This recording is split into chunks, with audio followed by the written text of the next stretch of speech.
Bonjour à tous et bienvenue dans cette vidéo. On voudrait déjà commencer cette présentation par vous souhaiter à toutes et à tous une belle et merveilleuse année 2022. Voilà, que celle-ci déborde de succès, de nouvelles accomplissements, que ce soit dans votre vie personnelle, mais surtout dans votre vie professionnelle. Donc, dans cette vidéo, ça va être surtout pour vous encourager à reprendre votre vie professionnelle en main. Voilà, parce que cette année, au fait, c'est un nouveau départ, c'est un nouveau cycle qui commence. Et donc, c'est une opportunité de se fixer et de définir de nouveaux objectifs, de passer à l'action, de mettre en place de nouvelles habitudes pour améliorer concrètement son monde professionnel et pour avoir vraiment de vrais changements profonds et durables. En l'espace d'une année, au fait, on peut faire vraiment beaucoup de choses. Donc, il faut vraiment pas sous-estimer ce qu'on est capable d'accomplir à l'échelle d'un an. Donc, nous allons voir dans cette présentation comment définir et atteindre ces objectifs professionnels. Dans ce cours, nous allons voir en premier lieu c'est quoi définir et atteindre ses objectifs professionnels, comment ça se passe. Nous allons ensuite voir comment faire le point sur sa situation professionnelle. Ensuite, après, nous allons voir comment définir ses objectifs de manière SMART. C'est quoi SMART? Nous allons développer ça point par point. Et vers la fin de la présentation, nous allons débriefer un peu sur ces quelques grands points importants.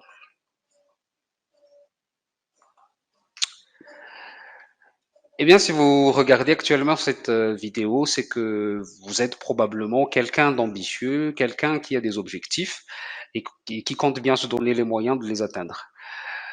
Voilà, nous passons au fait notre vie à nous fixer des objectifs que nous pouvons parfois jamais atteindre. Bon, certes, il y a des gens qui arrivent à réaliser leurs objectifs et ceux qui ne réalisent pas. Et ce qui fait la différence entre ces deux types de personnes, en fait, c'est que ce n'est ni la compétence ni le type d'objectif, mais il s'agit au fait de la capacité de mettre en place une bonne stratégie, un bon plan d'action simple, efficace et surtout percutant. Vous devez aussi réfléchir à ce qui compte le plus pour vous. Vous devez définir correctement vos objectifs, créer le bon contexte en vous entourant des bonnes personnes et agir par étapes. Mais vous aurez dû remarquer que atteindre ces objectifs, c'est pas quelque chose de facile, hein. Sinon, tout le monde le ferait d'ailleurs. Et heureusement même que c'est difficile, je veux dire, parce que si c'était si facile que ça, on ne se sentirait pas fier de nous après avoir atteint nos objectifs. Et pour ça, donc, dans ce cours, nous allons vous donner les quelques clés pour définir et atteindre ces objectifs professionnels, quel que soit votre niveau de hiérarchie, votre secteur d'activité et votre métier.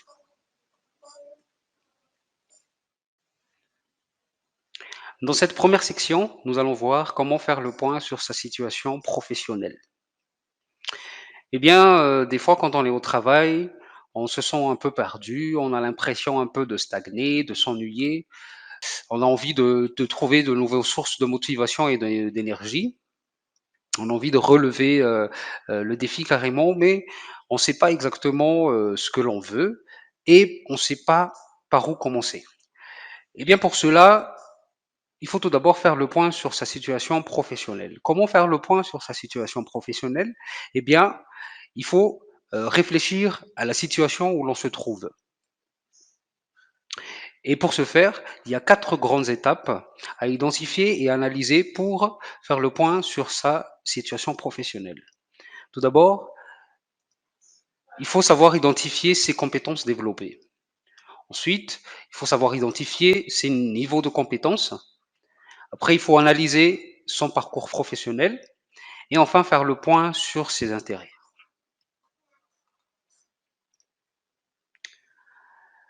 Comment identifier ces compétences développées? C'est-à-dire les compétences développées au travers des tâches et des missions que l'on vous a confiées tout au long de votre parcours. Eh bien, il va falloir se poser les questions suivantes. Quels sont tous les savoirs théoriques que j'ai acquises? Quels sont les savoir-faire que je dispose en situation professionnelle? Ça pourrait être par exemple votre habilité à résoudre les problèmes, vos compétences, vos expériences. Et quels sont les savoir-être particuliers que j'ai pu acquérir sur les terrains? C'est-à-dire vos qualités personnelles. Par exemple, votre capacité d'écoute, votre sens de l'initiative, votre travail en équipe, la gestion du stress. Bref, les qualités qu'on vous reconnaît. Vous devez ensuite lister les éléments qui certifient vos niveaux de compétences. Posez-vous les questions comme quels sont mes diplômes? Quelles sont les formations que j'ai réalisées pendant mon parcours? Quelles sont les certifications que j'ai obtenues? Vous devez également avoir une précision sur le chemin que vous avez parcouru. Posez-vous toujours les questions comme quelles ont été les grandes étapes de mon parcours professionnel? Quels sont les postes que j'ai occupés? Et vous devez faire le point sur vos intérêts. Posez-vous ces dernières questions. Qu'est-ce que j'ai fait au quotidien et qui me plaît? Qu'est-ce que je n'aime pas ou n'aime plus faire? Et quelles sont les difficultés que je rencontre dans mon travail? Voilà, si vous avez fait donc, si vous avez répondu à ces quelques auto-questionnements, on peut dire que vous avez mis un petit repère, vous avez mis au point un peu votre situation professionnelle.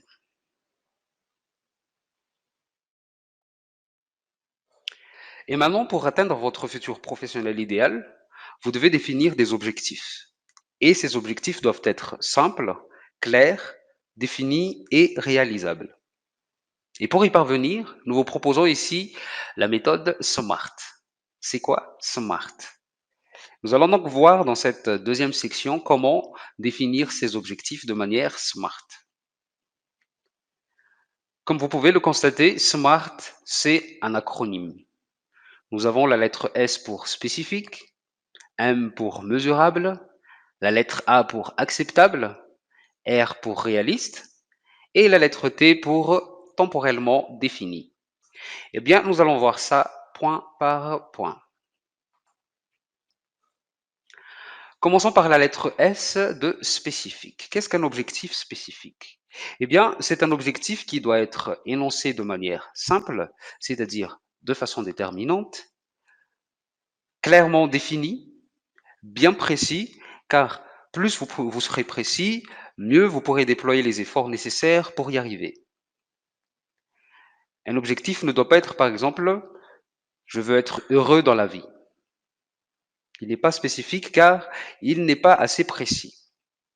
Il faut donc savoir ce qui vous rendra véritablement heureux dans la vie et d'en faire votre objectif. Exemple, est-ce les amis? Est-ce les bons moments en famille? Est-ce manger de la bonne nourriture? Est-ce voyager? Etc. etc.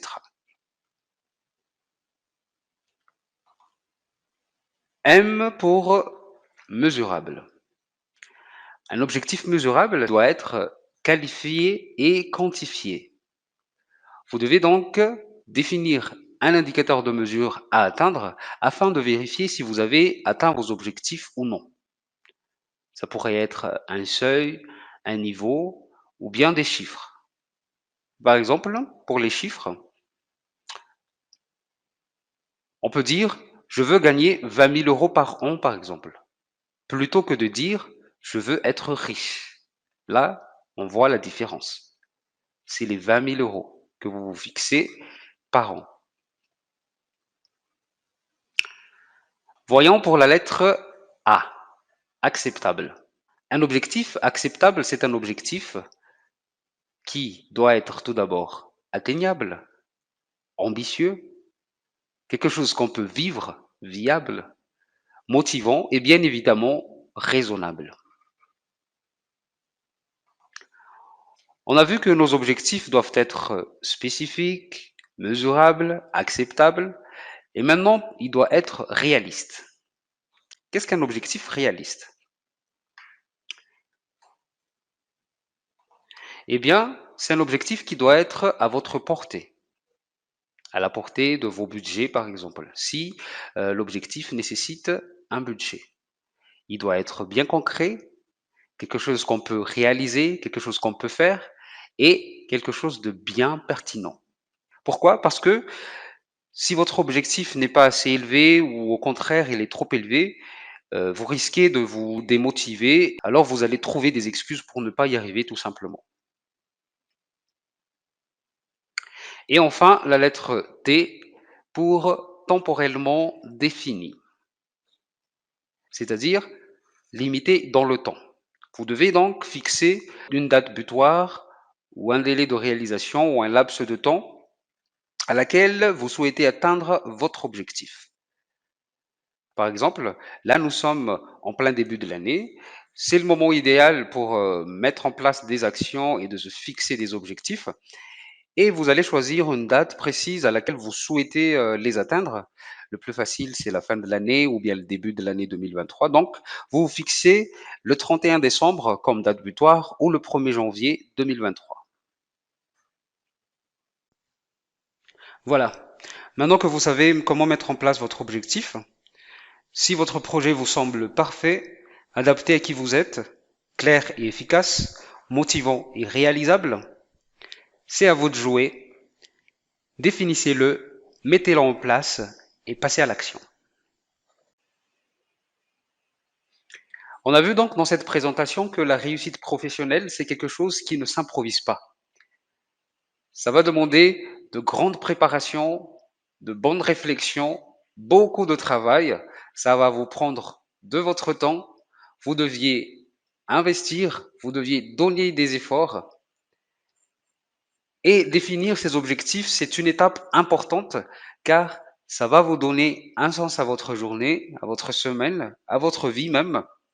Comme le dit Sun Tzu, celui qui n'a pas d'objectif ne risque pas de les atteindre.